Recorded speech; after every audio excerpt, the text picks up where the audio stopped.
Hello everyone, welcome back again on this political science net achievers YouTube channel. आज हम बात करेंगे again 20 most important questions के बारे में, जो कि एग्ज़ाम के लिहाज से बहुत इंपॉर्टेंट है। इससे पहले भी हमने 5 वीडियोस लगातार हमने डाले हैं जो मोस्ट एक्सपेक्टेड क्वेश्चंस लेकर, ठीक है। तो देखिए, मोस्ट एक्सपेक्टेड क्वेश्चंस को लेकर भी हम 20 क्वेश्चंस जो है पर डे आपके लिए यहाँ पे लेकर आ रहे हैं।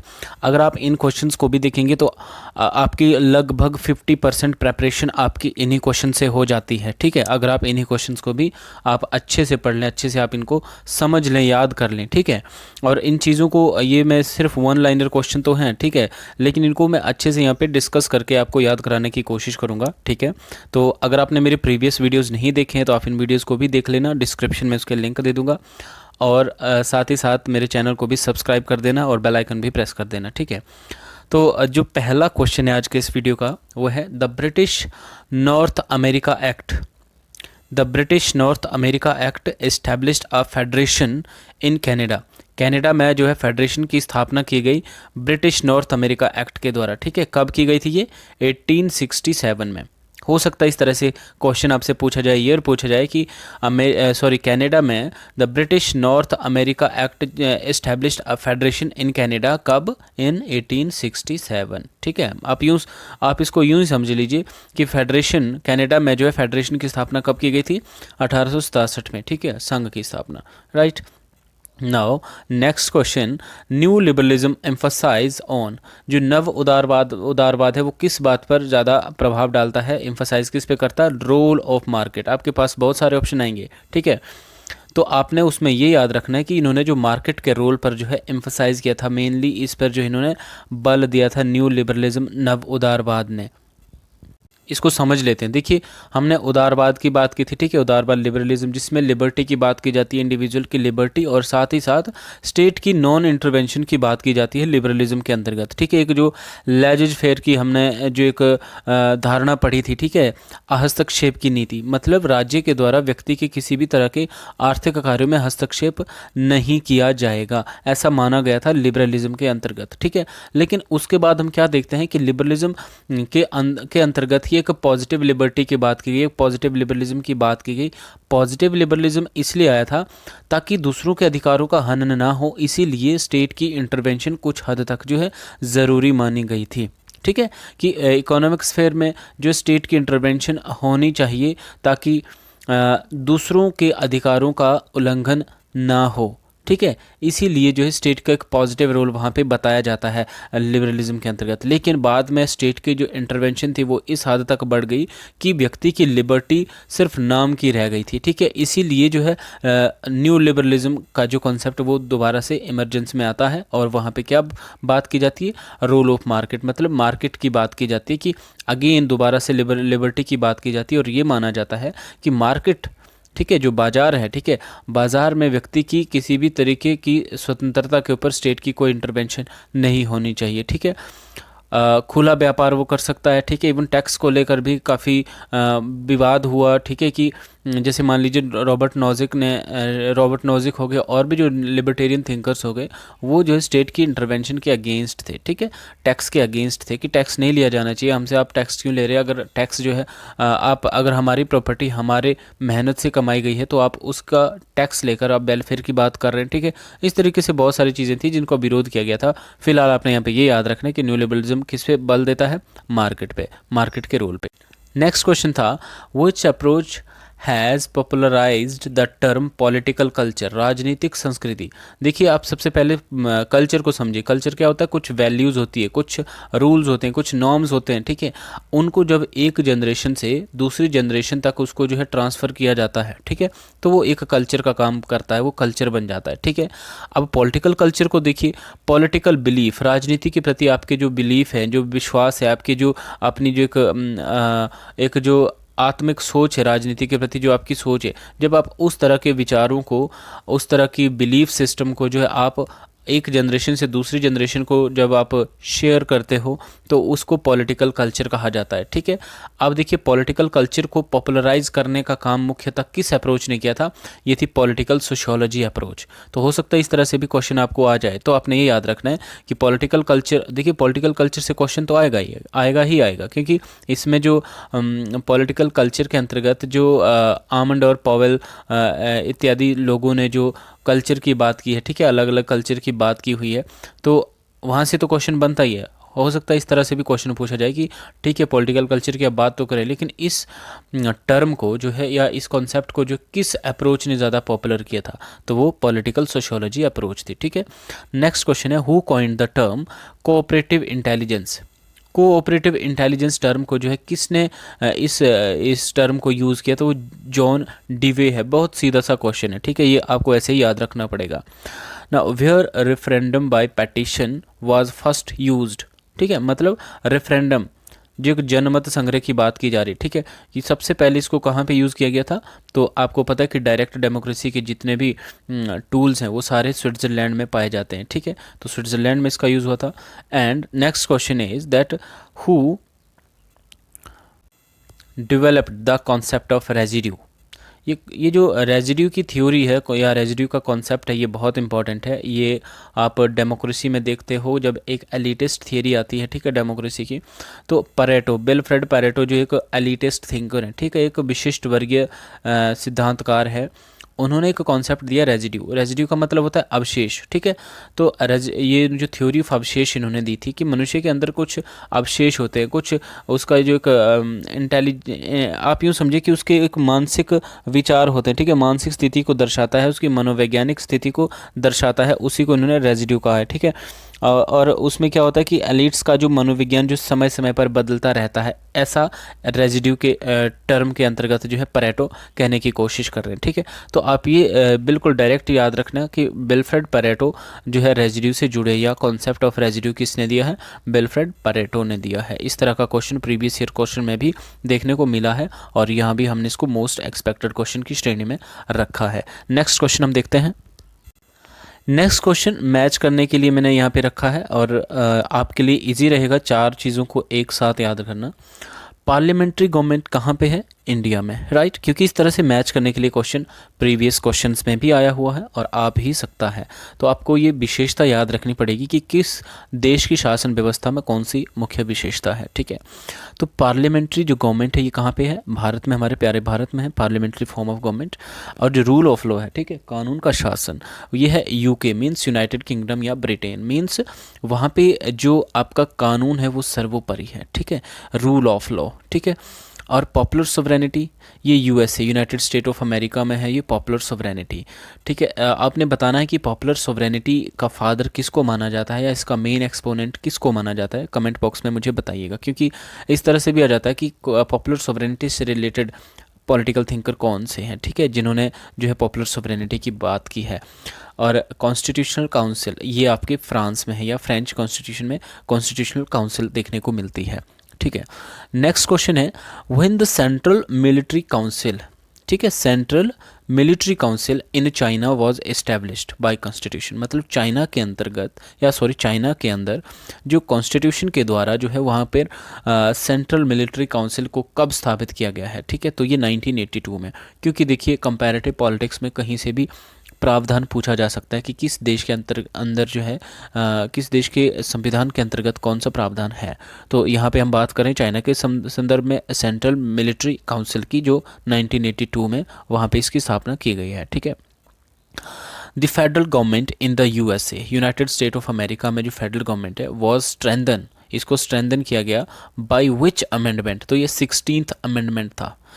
वहाँ पे संविधान से भी क्वेश्चन पूछे जाते हैं अमेरिका के, यूएसए से। ठीक है, तो ये क्वेश्चन उस लिहाज से ज़रूरी है कि अमेरिका में जो यूएसए में जो आपका जो फेडरल गवर्नमेंट है इसको स्ट्रेंथन किया गया था कौन से अमेंडमेंट के द्वारा, तो ये 16th अमेंडमेंट एक्ट था। ठीक है, next question, in Canada the residuary power have been given, किसके पास है, सेंटर में। ठीक है, जो अतिरिक्त जो मतलब जो हम अपने देश के संदर्भ में जब बात करते हैं तो जो जो शक्तियों का विभाजन है, ठीक है, जिसमें आपकी सेंटर लिस्ट है, स्टेट लिस्ट है और आपकी कॉन्करेंट लिस्ट है, ठीक है, उसके अतिरिक्त भी कुछ शक्तियाँ होती हैं, तो उसको किसके हाथ में रखा गया है? जिस तरह से हमारे देश में ये सेंटर के हाथों में रहती हैं, तो वहाँ भी जो रेजिडरी पावर है वो भी कहाँ पे रहती है? सेंटर। तो इस तरह से जो डिवीज़न ऑफ पावर्स का जो हमारे संविधान में जो एक प्रावधान है वो कहाँ से? आप कनाडा से ले सकते हो, ठीक है, कि कनाडा की तर्ज पर या कनाडा के आधार पर यहाँ पर भी रेजिडरी पावर्स को जो है सेंटर के हाथों में रखा गया है, ठीक है। तो बहुत इंपॉर्टेंट क्वेश्चन। नेक्स्ट देखते हैं। नेक्स्ट क्वेश्चन भी मैच करने के लिए इसमें मैंने 4 शेड्यूल्स दिए हैं अलग अलग से, ठीक है, आपने ये याद रखनी है। आई होप आपने मेरा शेड्यूल्स वाला जो चैप्टर है या जो लेक्चर था वो भी आपने देखा ही होगा। तो वहाँ पे मैंने सारी शेड्यूल जितनी भी हमारे संविधान की अनुसूची हैं सबको मैंने अच्छे से डिटेल में डिस्कस किया हुआ है ताकि आपको याद भी हो जाए। अगर आपने वो वीडियो नहीं देखा होगा तो मेरी देखिए, उसमें यूट्यूब चैनल पर जाके देखिए या डिस्क्रिप्शन में उसका लिंक भी दे दूंगा मैं आपको, ठीक है। तो इसमें देखिए फर्स्ट शेड्यूल है। फर्स्ट शेड्यूल किससे रिलेटेड है? थर्ड किससे? 7th और 8th, ठीक है। तो जो फर्स्ट शेड्यूल है बहुत ईजी है, ऐसा याद करने वाली कोई भी चीज़ नहीं इसमें, कि territorial extent of state and UTS means union territories, ठीक है। स्टेट, राज्य और केंद्र शासित प्रदेशों का जो टेरिटोरियल एक्सटेंट मतलब उनकी जो टेरिटरी है उसको बढ़ाया जा सकता है, कम किया जा सकता है, ठीक है। तो ये सारी चीज़ें कहाँ पे हैं? फर्स्ट शेड्यूल में, ठीक है, संविधान के पहले अनुसूची में दी गई है। और जो थर्ड शेड्यूल है ये किससे संबंधित है? फॉर्म ऑफ ओथ, ठीक है, एंड अफर्मेशन, ठीक है, उनकी जो शपथ से रिलेटेड है, ठीक है। प्राइम मिनिस्टर है, प्रेसिडेंट है, आपके वाइस प्रेसिडेंट है, ठीक है, सुप्रीम कोर्ट के जस्टिस हैं, ठीक है, उन सब के जो ओथ हैं, ठीक है, उससे रिलेटेड है आपकी जो शेड्यूल थर्ड है। और जो 7th शेड्यूल है very important, my favourite schedule, क्योंकि इसमें डिवीजन ऑफ पावर की बात की है, ठीक है। 3 लिस्ट है हमारे पास, सेंट्रल लिस्ट है, स्टेट लिस्ट है और कंकरेंट लिस्ट है। उसमें जो पावर्स की डिवीज़न की गई है उनका जिक्र कहाँ पे मिलता है हमें? 7th शेड्यूल में मिलता है, ठीक है। और जो 8th शेड्यूल, ये कोई याद करने वाली बात नहीं, ठीक है, क्योंकि लैंग्वेजेस से रिलेटेड है। हमारी 8वीं जो अनुसूची है ये इसमें भाषाओं की बात की गई, ठीक है। तो ये सारी शेड्यूल्स बहुत इंपॉर्टेंट है, मैंने रैंडमली यहाँ पे 4 दी हुई है और आपको पूरी ये याद रखनी है, ठीक है। तो नेक्स्ट है, देखिए, जो ड्राफ्टिंग कमेटी है अपॉइंटेड ऑन, कब बनाई गई थी ड्राफ्टिंग कमेटी? 15 अगस्त को हमारा देश आज़ाद होता है, ठीक, उसके 14 दिन बाद 29 अगस्त 1947 को जो ड्राफ्टिंग कमेटी बनाई गई थी। और उसके अध्यक्ष कौन थे? आपने मुझे कमेंट बॉक्स में लिख के बताना कि ड्राफ्टिंग कमेटी के चेयरमैन कौन थे, ठीक है। नेक्स्ट है, क्या होगा if the state fail to carry out directives of the union government? अगर कोई पर्टिकुलर राज्य है, ठीक है, यूनियन गवर्नमेंट के द्वारा उसको कुछ डायरेक्शन दी गई है, ठीक है, कुछ निर्देश दिए गए, अगर कोई राज्य जो उनको कैरी करने में, उनको फॉलो करने में फेल हो जाता है तो क्या हो सकता है उस वक्त क्या होगा? President can impose president rule. हो सकता है आपके पास 3-4 ऑप्शन दिए हों, ठीक है, कि उसमें से ये भी किया जा सकता है, ये भी किया जा सकता है, लेकिन आपने ये याद रखना कि अगर जब कोई भी स्टेट की मशीनरी फेल हो जाती है तो वहाँ पे प्रेसिडेंट रूल लग जाता है, ठीक है। President can impose president rule if the state fail to carry out directives of the union government, ठीक है। यूनियन गवर्नमेंट के डायरेक्टिव्स को फॉलो करने में जब कोई पर्टिकुलर स्टेट फेल हो जाता है तो प्रेसिडेंट क्या करता है उस स्थिति में? President can impose president rule।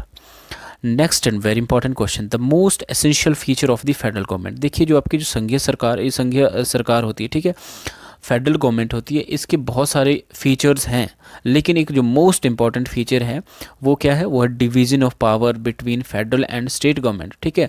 संघ सरकार और राज्य सरकारों के बीच जो शक्तियों का जो विभाजन किया गया है वो किसको दर्शाता है? आपकी संघीय शासन को दर्शाता है, फेडरल गवर्नमेंट को दर्शाता है। और किसी भी तरीके की विशेषताएं हो बेशक आपकी फेडरल गवर्नमेंट में, लेकिन जो सबसे और मेन इंपॉर्टेंट विशेषता है वो ये रहती है कि इसमें पावर्स, जो शक्तियां होती है, उसका बंटवारा रहता है संघ और राज्य के बीच में, ठीक है। Division of power between federal and state government, so that is very important feature of federal government. Next question है, what is the present position of right of property, ठीक है। आपको पता ही होगा कि राइट टू प्रॉपर्टी क्या था? पहले हमारा एक मौलिक अधिकार था, ठीक है, लेकिन अब ये मौलिक अधिकार नहीं है क्योंकि 44th अमेंडमेंट एक्ट के द्वारा जो है इसको जो है वहाँ से रिवील करके अब इसको जो है लीगल राइट बना दिया गया आर्टिकल 300A के तहत, ठीक है। तो यहाँ पे क्वेश्चन मैंने इस तरह से डाला था कि प्रेजेंट पोजीशन क्या है? राइट टू प्रॉपर्टी आज भी है, ठीक है, ऐसा नहीं है कि ये नहीं है, लेकिन करंट सिचुएशन में इसको हम किस तरह का राइट मानते हैं? ये लीगल राइट है या फंडामेंटल राइट है, ठीक है। और राइट बहुत प्रकार के होते हैं, ठीक है। तो इसको जो है एक लीगल राइट माना जाता है। आर्टिकल 300A के तहत जो है राइट टू प्रॉपर्टी जो है एक कानूनी अधिकार है। ठीक है, तो ये वेरी इंपॉर्टेंट क्वेश्चन है। ठीक है, नेक्स्ट हम देखते हैं। नेक्स्ट क्वेश्चन है, जर्मनी के कॉन्टेक्स्ट में पे बात की गई है। In Germany the centre enjoy the power to effect changes in the boundaries etcetera of the state. ठीक है, जर्मनी के कॉन्टेक्स्ट में बात करें कि जर्मनी में क्या कर सकती है सेंटर, जो केंद्र सरकार है that enjoy the power to affect changes in the boundaries etcetera of the state. किसी भी पर्टिकुलर स्टेट की बाउंड्री को जो है अफेक्ट करने या सॉरी उनको चेंज करके उसको प्रभावित करने की पावर किसके पास है, वहाँ पे सेंटर के पास है। ठीक है, मतलब जर्मनी में जो सेंटर क्या कर सकती है, किसी भी पर्टिकुलर स्टेट की बाउंड्रीज को चेंज कर सकती है। ठीक है, तो ये पावर जर्मनी में रहती है। ठीक है, सेंटर के पास वहाँ के पर्टिकुलर जो यूनिट्स हैं स्टेट है, ठीक है, उनकी बाउंड्री को चेंज करने की पावर जर्मनी में सेंटर के पास रहती है। ठीक है, now federal capital territory. Next question है, फेडरल कैपिटल टेरिटरी ये एक यूनिट है। Federal capital territory is a special unit of a federation. किसकी यूनिट है, एक संघ की यूनिट है ये फेडरेशन। जैसे हमारे यहाँ पे स्टेट क्या है, यूनिट मतलब जो संघ की यूनिट क्या है, स्टेट। ठीक है, जो हमारे जैसे मान लीजिए हिमाचल, पंजाब, हरियाणा, ठीक है, ये एक यूनिट का काम करते हैं हमारे पूरे फेडरेशन में। ठीक है, तो फेडरल कैपिटल टेरिटरी ये भी एक यूनिट ही है। और ये कहाँ की है, ये किस देश की फेडरेशन की यूनिट है, ये है नाइजीरिया की। ठीक है, और आपसे इस तरह से क्वेश्चन पूछा जा सकता है कि federal capital territory is a special unit of federation which exist in, मतलब ये कहाँ पे एग्जिस्ट करता है, नाइजीरिया में। ठीक है, नाइजीरिया का जो फेडरेशन है वहाँ पे फेडरल कैपिटल टेरिटरी जो है वहाँ के फेडरेशन की एक यूनिट है। ठीक है, स्पेशल यूनिट है। नेक्स्ट क्वेश्चन है, in the beginning the aim of AO O. आपको पता ही होगा एओ ह्यूम कौन थे। ठीक है, एक अंग्रेज, एक ब्रिटिश अधिकारी थे जिन्होंने कांग्रेस की स्थापना की थी। अब कांग्रेस की स्थापना करने का मेन इनका पर्पस क्या रहा होगा, तो यहाँ पे ये बात की जा रही है कि इन बिगिनिंग, शुरू में, the aim of AO Hume was to make Congress a social organisation. मतलब कांग्रेस को क्या बनाना था, एक सोशल ऑर्गेनाइजेशन बनाना था। ठीक है, जैसे ऑर्गेनाइजेशन भी अलग अलग होती है। ठीक है, कोई सोशल ऑर्गेनाइजेशन है, पॉलिटिकल ऑर्गेनाइजेशन है, ठीक है, इकोनॉमिक ऑर्गेनाइजेशन। तो यहाँ पे एओ ह्यूम का मेन पर्पस क्या था कांग्रेस को बनाने का, शुरू में जब, ठीक है, जब कांग्रेस को इनिशियली बनाया गया था तो कांग्रेस को एक सोशल ऑर्गेनाइजेशन के तौर पर संगठित करने का एक मेन एम था जो एओ ह्यूम का। ठीक है, लेकिन बाद में कांग्रेस कैसी बनी, ये सोशल ऑर्गेनाइजेशन है बल्कि पॉलिटिकल ऑर्गेनाइजेशन बोल सकते हैं। ठीक है, आप now next question, who started the journal. यहाँ पे एक जर्नल की बात की जा रही है और आपको पता ही होगा, अगर आपने प्रीवियस क्वेश्चन देखे हैं या अगर आपने ऑलरेडी नेट का पेपर दिया है तो आपको ये याद रहेगा, ये पता होगा कि जर्नल से भी क्वेश्चन पूछे जाते हैं कि कौन सी पत्रिका, कौन सा जर्नल किसने निकाला। ठीक है, या किसने इसकी स्थापना की थी। ठीक है, ऐसी बड़ी सारी चीज़ें पूछी जाती है, खासकर इंडियन पॉलिटिकल थिंकर्स के कॉन्टेक्स्ट में। कौन कौन सी पत्रिका का संचालन किस थिंकर ने किया, इस तरह के बहुत सारे क्वेश्चन पूछे जाते हैं। और यहाँ पे भी एक ऐसा ही क्वेश्चन है that who started the journal loyal Mohammedans of India. ठीक है, लॉयल मोहम्मडन्स ऑफ इंडिया ये जर्नल था एक, इसको किसने स्टार्ट किया था, सर सईद अहमद खान ने। अब क्योंकि देखिए ये खुद भी मुस्लिम हैं, ठीक है, और Mohammedans, loyal Mohammedans of India, तो दोनों मैच कर रहे हैं एक दूसरे के साथ। ठीक है, तो हो सकता है ऑप्शंस में आपके बी आर अम्बेडकर हो, जवाहरलाल नेहरू हो, तो आपने यहाँ पे ये गेस कर लेना कि जब ये खुद मुसलमान हैं तो इन्होंने जो है लॉयल मोहम्मडन्स ऑफ इंडिया ये जर्नल जो है इन्होंने ही किया हो सकता है स्टार्ट। ठीक है, next and last question of this video, that who for the first time framed the draft of Indian constitution. ठीक है, भारतीय संविधान का जो पहली बार ड्राफ्ट था उसको किसके द्वारा फ्रेम किया गया था, who for the first time framed the draft of Indian constitution. तो यहाँ पे आपने कंफ्यूज नहीं होना, जैसे मान लीजिए ड्राफ्ट कमेटी बनी थी हमारी। ठीक है, तो उसका तो मैंने ऑलरेडी आपको क्वेश्चन छोड़ा हुआ कि उसके अध्यक्ष कौन थे ड्राफ्टिंग कमेटी के। ठीक है, क्योंकि ऑलरेडी उसमें ये था कि ड्राफ्टिंग कमेटी कब बनाई गई थी, तो ये आपका था 29 अगस्त 1947 को, और उसके अध्यक्ष कौन है ये आपने कमेंट करके बताना। लेकिन उससे भी पहले ड्राफ्ट बनाया गया था इंडियन कॉन्स्टिट्यूशन के द्वारा, तो किसने बनाया था, ये मोतीलाल नेहरू ने। ठीक है, तो आपने इस तरीके से याद रखना है कि जो पहली बार जो भारतीय संविधान के लिए जो ड्राफ्ट बनाया गया था उसको मोतीलाल नेहरू जी ने बनाया था। ठीक है, तो ये सारे क्वेश्चंस बहुत इंपॉर्टेंट है। ठीक है। आपने डायरेक्ट इस तरह से आप नोट कर लीजिए और इनको याद कीजिए, बार बार देखिए, और जो नहीं आता आपको आप उसको टिक करके रखिए। जो आपको आते हैं ऑलरेडी, ठीक है, आपको वो बार बार देखने की ज़रूरत नहीं है। आपको जो क्वेश्चन नहीं आते हैं आप उनको अंडरलाइन करके रखिए, और नेक्स्ट रिवीजन जब आप करेंगे, जब आप सेकंड विजिट करेंगे आप अपने नोट्स पे, तो आप सिर्फ उन्हीं क्वेश्चन को पढ़िए जिनको आपने टिक किया हुआ है। क्यों? क्योंकि मान लीजिए आपको क्वेश्चन नहीं आते हैं, इसीलिए आपने उनको टिक किया हुआ है, ठीक है। तो आपका डायरेक्ट जो आपकी जो नज़र है वो उन्हीं क्वेश्चन पे पढ़नी चाहिए, ठीक है। तो ये सारे इंपॉर्टेंट क्वेश्चन मैं आपको क्या कह रहा हूँ कि हमारा 6th पार्ट है आज के इस वीडियो का 2020 का, ठीक है। इससे पहले भी हमने 5 पार्ट हमने कर लिए, अगर आपने नहीं देखे वो तो डिस्क्रिप्शन में उनका लिंक दे दूंगा, ठीक है।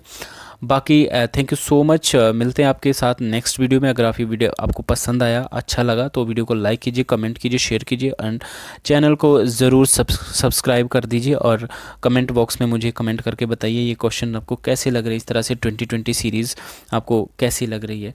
थोड़ा सा टाइम ज़्यादा लग रहा है क्योंकि हम इसमें ब्रीफली डिस्कशन भी कर रहे हैं, लेकिन आई होप अगर आप इसको अच्छे से सुनेंगे तो आपको ये उसी टाइम आपको याद भी हो जाएंगे, ठीक है। तो मिलते हैं नेक्स्ट वीडियो में, तब तक जय हिंद।